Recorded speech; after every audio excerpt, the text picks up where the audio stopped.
It's a good day to brew, baby. What is up, YouTube? It's boy Millsy, back at the hometown commander. We're back for another episode of Millsy Brews, the show where I brew my version 1.0 deck list of the commander in front of us on my quest to outbrew the magic world. We're continuing on our wrap-up of 2023 year-end celebration by going back to some of the decks that were very popular on the channel in the past, and it was only right to come back to a deck that did way better than I ever expected it to on clicks and views and comments. That's Be'lakor the Dark Master Grixis Demons. This is a deck that I expected to be well in general landscape of Commander. Grixis is a color combination that a lot of people like. Of course, Demons have always had some love in our game, and Be'lakor not only is a cool character in 40k, but gave us a great commander for Demons that really only had Rakdos and those Rakdos type strategies. I've got to play against this deck a bunch over the last year with one of my friends in my play group playing this deck, and it's been fun to see how he pilots that deck and what he chooses to do. Of course, when I originally took a shot at this deck, it was basing it off of the kind of strategy I built for Miram, and I still think the same strategy applies. I just think I needed to change some of my outlook on it. So I hope that you guys enjoy this updated version of Be'lakor and what I've changed and how the deck sits now. I would love to see, for those of you that were around for this originally, what you think of the new list. Let me know down in the comments, and of course, as always, the deck list will be down in the description for you to take a look at. But Be'lakor is a 6-mana 6/5 Demon Noble legendary, has flying and has 2 abilities. Prince of Chaos. Whenever Be'lakor enters the battlefield, we draw X and lose X, where X is the number of demons we control. Of course, card draw on our commander is never bad. And then Lord of Torment. Whenever another demon enters the battlefield under your control, it deals damage equal to its power to any target. And I think that's where Be'lakor's deck really shines, is pinging our opponents for damage when demons enter the battlefield under our control.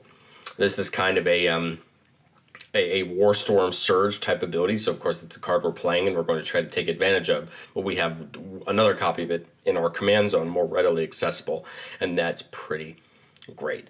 We'll talk about some of our important demons and the ways we're going to try to get extra value with them, but I think the one way I didn't take enough advantage of Be'lakor the first time around was our blink, copy, and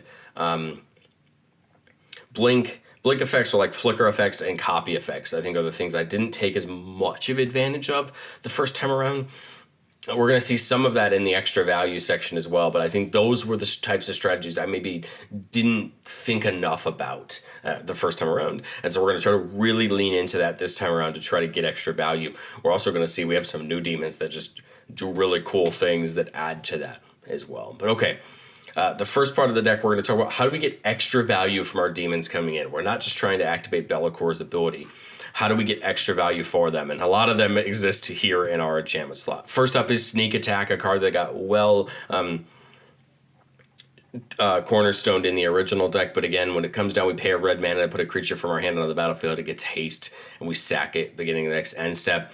This is a way for us to put our very expensive demons, 6, 7, 8 mana demons, down for just 1 mana, and hopefully go towards ending the game just on sneaking them in this way with this ability. But we also have some other fun ways, some that pair with that Sneak Attack and some don't. We have Molten Echoes. When it comes into the battlefield, we choose a creature type. Of course, for this deck, it's going to be demons. Whenever a non-token creature of the chosen type enters the battlefield, we create a token that's a copy of it. The token gains haste, and we exile at the beginning of the next end step. What I like about Molten Echoes is if we're hard casting our demons, we still get a second copy of them that can attack and, of course, trigger Be'lakor separately. Or if we're sneak attacking them in, we still get a copy of it. And we're still going to be able to get, again, that ping, and they have haste, and they're ready to go to start attacking. And the thing we have to remember is a lot of our demons are 6, 7, 8 mana beaters in the air, not on the ground. They're in the air, so that's even harder for our opponents to deal with because they're in the air as well. And not only that, but they all have some pretty great abilities. So we're going to try to use some of these cards to get some extra value. We're going to try to use something like Reflections of Jara. Whenever we cast a spell of the chosen type, we copy that spell, of course, picking demons. Of course, we do have some legendary demons where Lit Jara will only give us another Be'lakor trigger, because of course the legendary rule will go off and we'll have to get rid of that copy. But again, they will still activate Be'lakor or Warstorm Surge, which we're playing to take advantage of double of those triggers. And we'll still go off, we'll just have to sacrifice them. We also got Virtue and Knowledge, very similar to something like Panharmonicon in its ability. But permanent entering the battlefield causes a triggered ability, but permanent you control a trigger, it triggers an additional time. And then for 2 mana, we can actually copy an activated or triggered ability we control. I like this card a lot because the 2 mana we can use in the early game to copy something if we want to, and then in the late game we put this down and it's that that copy of Panharmonicon or something where it's just going to double Bellacor's ability. It's also going to double these other things like mana, like Molten Echoes as well.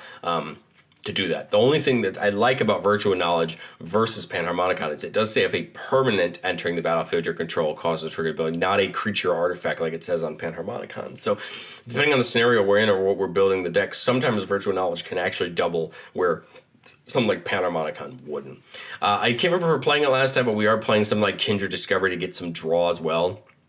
Of course, if we're going to be spending 6 or 7 mana on demons, we want to make sure that we're getting enough relevant return. Of course, we're still playing Liliana's Contract as a way to finish off the game. If we do have enough demons still left on the board and our opponents don't get rid of 4 of them and have different names, so then we can win the game through the contract. So that is at least still helpful. And then we're using something like Heartless Summoning to help reduce the cost of our demons to potentially get more of them down in a turn. Yes, it does give them a little bit of a -1/-1 debuff, but I don't think we care because it's going to help get them down a lot cheaper to hit our opponents with. Okay, so we talked about some of the ways we're going to try to take advantage of our demons coming down. Let's talk about some of the important demons in the deck. I think it's good to know which demons we really want to look out for. Some are going to be old, some are going to be new, but I think we want to know what we're looking for when we're drawing our cards. And the first one is something like Archfiend of Despair. Beginning of each end step, each player loses life equal to the life that player lost this turn. This is great because then our demon, our activations from Be'lakor are going to go a lot deeper, right? Because we can kind of get double the damage. It would allow us to maybe spread our damage out a little bit more and hurt all our opponents at once. Bloodlether of Aklazotz from the newest LCI set says if an opponent would lose life during your turn, they lose twice that much life instead. So when Be'lakor's pinging people for damage, they're losing twice that. Despair waits to the end step to do it. Aklazotz is going to do it right when it happens. And I think that's important because that's going to help us, again, hit for more. And hopefully this putting them down, dealing the damage, and then getting into combat, that combination will help us take people out a little bit faster. Rakdos the Showstopper, whenever it comes in, we flip a coin for each creature that isn't a demon. Devil or Imp, destroy each creature whose coin comes up tails. 50-50 way to potentially wipe every creature on the board. And it's very helpful because all of our demons are safe from it. So we know it's going to be effectively a one-sided board wipe and will help us out in that sense. I believe there's only one true non-demon card, 2 non-demon creatures in the deck. We have Raphael, Fiendish Savior. Their demons, devils, imps, and tieflings get +1/+1 in lifelink. And at the beginning of each end step, if a creature card was put in your graveyard from anywhere this turn, create a 1/1 devil, but mainly it's in there for the lifelink to allow our demons to start getting some life back. And then Thassa is one of our way we can do to blink creatures, but we'll talk about that when we get a little bit further down. A Roaming Throne is not a demon, but it will be as soon as it enters the battlefield and can double all of our triggered abilities, which works really great with Be'lakor as well. I really starting to hate Roaming Throne because it's such a great card in so many decks. I hate mentioning it, but it's so important for a deck like this where we're trying to double up on these damage triggers and start burning out our opponents quicker. We also have something like Sower of Discord. Whenever it enters the battlefield, we choose 2 players, and whenever damage is dealt to one of them, that much damage is dealt. That other player loses that much life. This is great with something like Be'lakor, because then we only have to ping 1 player, and we're hitting 2. That's going to help us with our potentially if we have to truly deal 120 damage, it's going to help us get quicker up to that. Now, I doubt we'll ever actually have to, because we do have combat and we do have big creatures in the air most of the time. But again, this will help us get there. And then Omnixless Unshackled is a fun one. Whenever an opponent searches their library, that player sacks a creature and loses 10 life. And whenever another creature dies, we put a counter on it. This is going to just hopefully help us punish our opponents for searching the library or just get really big and hard to deal with. There's so many cool demons and there's so many other cool ones. But again, these are some of the ones that I think that are really important. I just want to quickly add Infernal Sovereign, which came out in that March of the Machine Commander deck set. It says we skip our draw step whenever we play a land or cast a spell, we draw a card and lose a life. This is kind of cool because we could potentially draw extra cards this way and really take advantage of that.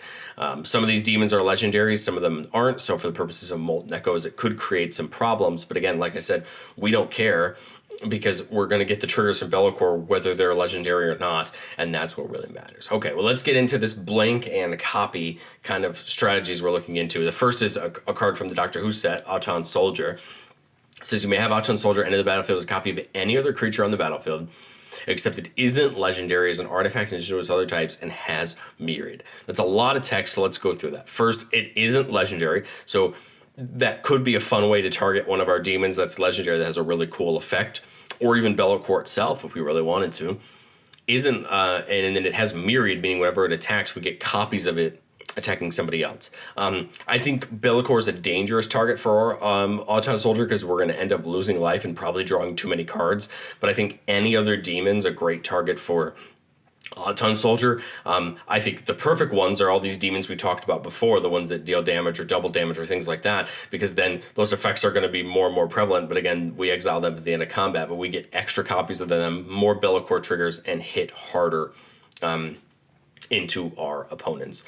Playing things like another similar copier and something like Spark Double, which comes in and copies a creature. It's not legendary if it is otherwise, and comes in with a +1/+1 counter on it, additional +1/+1 counter on it. This is great because, again, pick any demon that's legendary, we get another copy of it that's not legendary, and this will still trigger something like Molten Echoes, which is pretty cool.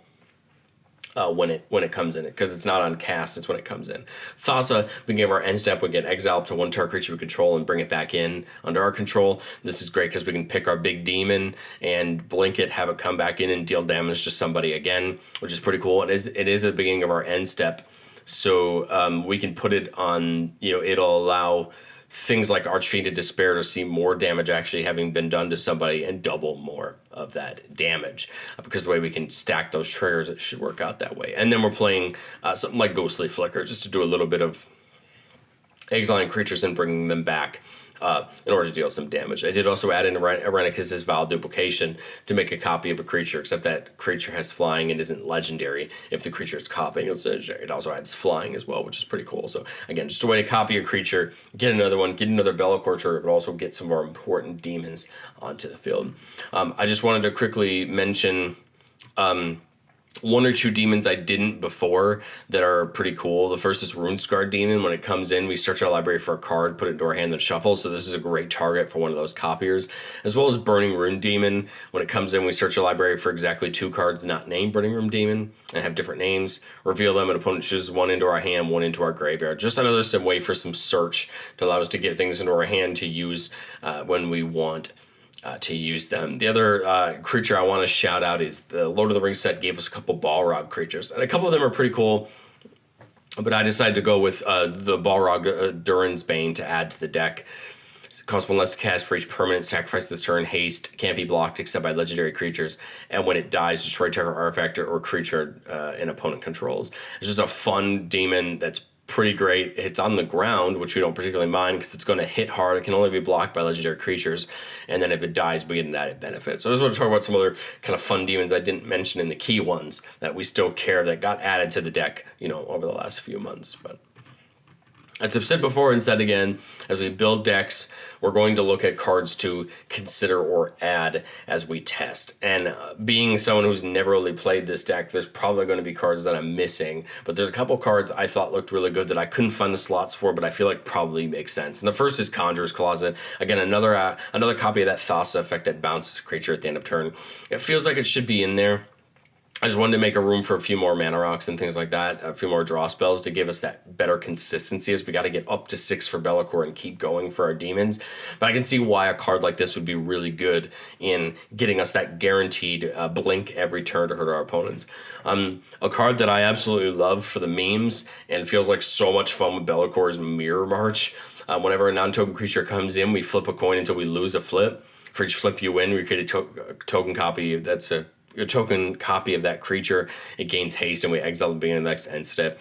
Mirror March just seems like a card where if you're willing to do a few dice rolls and a few coin flips, could be just a ton of fun. Could pair with Be'lakor really well to give you multiple copies of a creature. Again, if that creature's legendary, you don't care. You still get the Be'lakor triggers no matter what, and you just might potentially just shotgun out a bunch of damage on one turn, which I feel like could be really fun and is probably the fun we want to have in a deck like this. This is a card I've also really well considered for my Miram deck for the same reason. Just haven't pulled the trigger yet there, but I think this might be a deck that might be pretty fun. And then two demons that didn't make the cut that I really like, both of them. I just had to get down to that 28, 29 creature threshold versus Kothafed Soul Hoarder. Whenever a permanent owned by another player is put in the graveyard from anywhere, you draw a card and you lose a life. This just feels pretty good as a way to keep refilling our hand, get access to more cards. And then Razaketh, the Foul-Blooded. Pay 2 life, sack another creature, search our library for a card, put it into our hand. This feels like it would pair really, really well with something like Molten Echoes or those cards where we're getting token copies of our creatures. But again, I was trying to find enough demons to fit the slots, but I think this would be very high on my list to come into the deck pretty much immediately if I started testing this deck and found what I liked. But okay, there's the deck. There's some of my considerations. Let's get into playtesting. Ooh, no lander's kind of rough. And we have 3-lander here, which is perfect. We have a Mana Rock, which is great. Let's do it. Again, this deck is playing a few more of the lands that tap for anything and that kind of thing because we're in 3 colors, and especially 3 colors that aren't green. I don't really see any great turn 1 plays here, so we're just going to get that command tower down. Turn 2, we see the Crumbling Necropolis tap land there, so I think we put the City of Brass down here, and we take that 1 damage to get the Talisman down and get us a little bit prepped up for next turn. Again, we got to get up to 6 for Be'lakor. Here we can get the Signet down, or we can get the Storm card goes down, get the Signet down, and hold up a little bit more mana. I think I'd rather just build. So I think I'd rather just put the Necropolis down in and get the Signet down and get ready for our next turn, where we can hopefully get Be'lakor down. And here we have access to 6, so I would put Be'lakor in right away, lose the life, draw the card, get us ready for the next turn, draw for the next turn, Cascade Bluffs here, and now we have access to 7 mana. We can get the Echoes down, but we don't really have a good demon to play after the Echoes. But I could see the justification for dumping the Echoes and keeping Bedevil up as a way to get rid of something. We could do like that. We could just get the Infernal Sovereign down as a way to build into the next turn with, casting some spells and doing it that way. I don't know. This is an odd turn. My gut tells me to get the Echoes down, to start getting better value on our demons next turn. So I would say that's what I would do. Attack it with Be'lakor if we want to for some damage. That's a great card right there in the Awtown Soldier. The only bad part of the Awtown Soldier is it's not a demon on the card, but it would be a demon when it comes in. The problem is I don't really want to copy Be'lakor because we could run into a scenario where we're starting to lose too many life and draw too many cards. We're still at 7. We could play the Plague Drone. That's a pretty fun card. It's a smaller demon, but I don't mind getting a couple copies of it. But I think I'm just going to dump the Infernal Sovereign here. Ping 6 for somebody. Molten Echoes makes me another ping 6 to somebody else and swing at somebody with that Sovereign. Flying Trample, and get in some damage with Be'lakor. Now we've dealt 18 to 24 damage to our opponents in total, which is a great, respectable amount so far. That copy of the Infernal Sovereign goes away at end step. We'll do 1 more turn. We get a Falrow Stone. Again, we're at 7 mana. Oh, sorry, we wouldn't have drawn, I apologize, because of the Infernal Sovereign. So what I would probably do here is play the Plague Drone to get the card draw, get a copy of it, ping for 6, 3 on the real one, and then the 3 when it comes in. We'd still have access to 4 mana. We could use 2 of it to play the Falwar Stone to get that card draw. And I believe we'd still be able to get the Bedevil up. I could be wrong. Again, take another big attack, lose the Plague Drone at end step. Next turn, cast this Balrog, start throwing 7 around. It gets copied, throw 7 around again. And then hopefully we've at a point where we're now just hurting our opponents. Now we have the Raise the Palisade. If we want to wipe, we could have just as equally raised the Palisade there and cleared the way for our board. We have the Arenikis for Be'lakor or one of our creatures if we wanted to do the Gad. I like this position, building up well on mana and having a good amount of support in our enchantments. But let me know what you think of the new Be'lakor down in the comments. Again, I like this deck. I've always liked this deck. I just felt like it was a little bit too similar to my Miram deck that I already have. But again, I like the idea of Grixis Demons. This deck does seem like a ton of fun. And let me know what you think of my version of Be'lakor down in the comments. I loved so much the love that this original video got. So I thought, why not give it another shot and have a new version up on the channel. But thank you guys so much for watching, and we'll catch you guys next time.